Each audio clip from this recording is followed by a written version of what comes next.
Everybody, welcome back to the shop today. I don't know if anybody's noticed my badass patriotic cover page or my Links Garage YouTube logo, but a couple months ago I reached out to a local to me company here in Kentucky called Hamdevco, or the Hamilton Development Company, and gave those guys a couple little, generic ideas, and they took my idea and completely exceeded my expectations and ran with it. Those guys, they specialize in like web page design, graphic design, and so much more. I will link them in the description below, but if you guys have any needs for a YouTube page, for a business, for a project, anything that you guys are working on, I would highly recommend hooking up with the team over there at Hamdevco.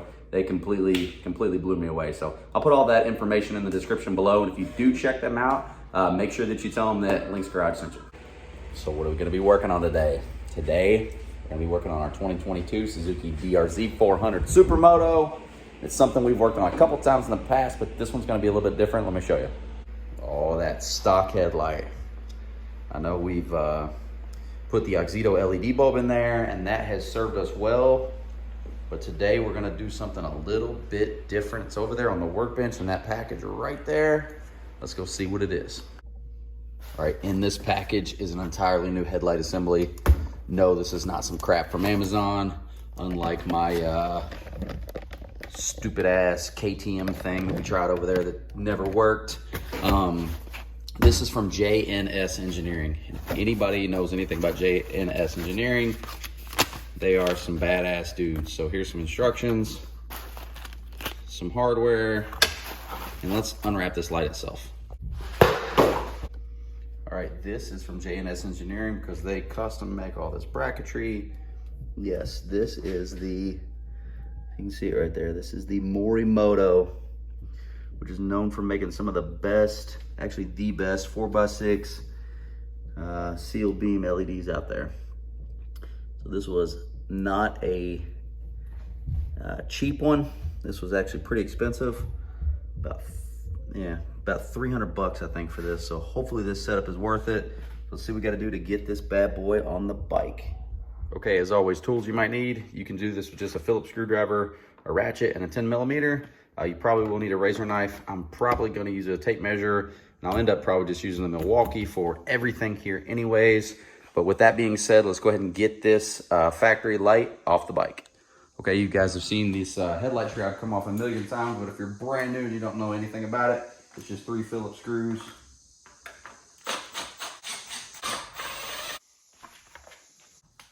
Okay, so in the JNS Engineering specified instructions, they do say that you need to remove this shaded area here, which essentially inside your DRZ headlight shroud is this part here and around. Sorry if the lighting's bad, hopefully you guys can see that. But we're gonna trim this here, and I'm probably going to use something I didn't mention. I'm gonna use a heat gun. Probably do not absolutely have to have this, but it'll make it easier when going through the razor knife and trimming that shaded area.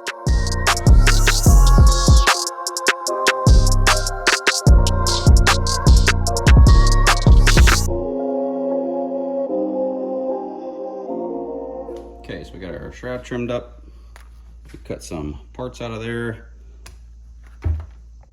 Okay, so before I take this factory headlight off, which is just held together by 4 10mm bolts, I'm gonna measure like to the bottom of the lens and to the top of the lens and see where that was at, and then put the JNS back in kind of the same orientation, so hopefully we don't have to do a whole lot of aiming.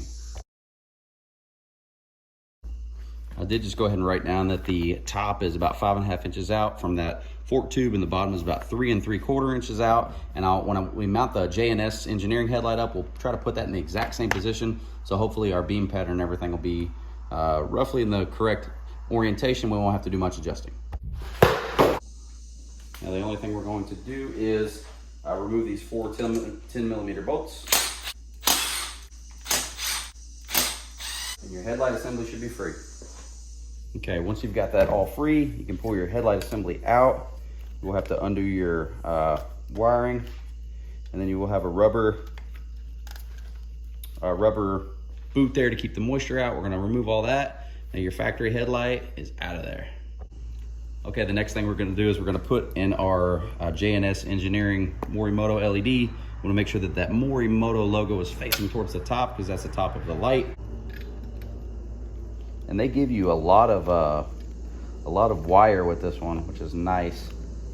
So that connects nice and solid.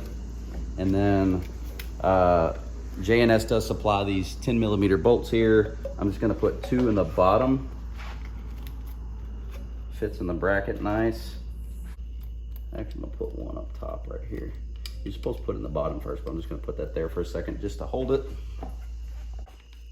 Okay, so one small detail in the instructions here, it does say, position the headlight on the motorcycle and start the bottom 2 bolts. Tilt the headlight upward and start the upper 2 bolts with the nuts and washers. So this is insinuating that the upper ones get the slot in the light, and the slot in the light I'm talking about is, yeah, if you guys can see that right there, that slot right there, because this upper part is threaded. But if you do that, at least on mine, then the light is upside down because my Morimoto LED or my Morimoto emblem is up here.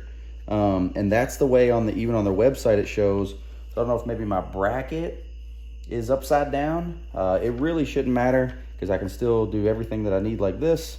So I'm going to put those bottom bolts in, the slotted ones with nuts and washers, and then we'll get everything positioned, hopefully to our measurement or pretty close.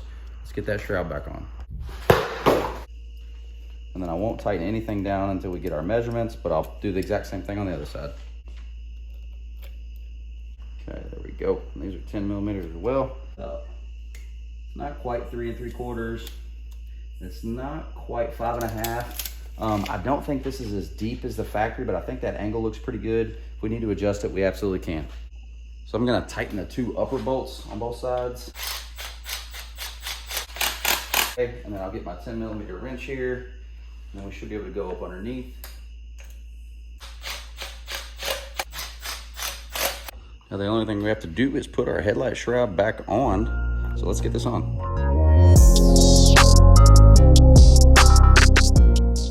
All right, so we got it in, but before we hit the key, let's take it out and compare it to the other ones.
All right, everybody, that is it for the JNS engineering. That is the Morimoto LED.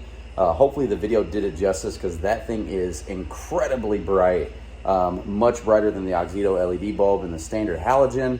Yeah, so pretty simple to install. The only thing you have to do is make sure that you trim around that shroud. A little bit of a pain, but not that big of a deal. but went straight in and measured. I measured like that, and then the light cutoff spot seemed to be in about the correct position, so I didn't have to go back and readjust anything. Yeah, so as always, I appreciate everybody for watching. Until next time, thank you. Take care, and don't forget to check out Hamdevco.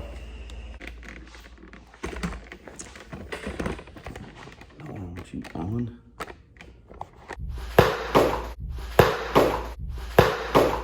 Okay, the next thing we're going to do is we're going to take our JNS engineering headlight. You want to make sure that that Morimoto logo is facing up, which is completely upside down. I knew it was going to happen.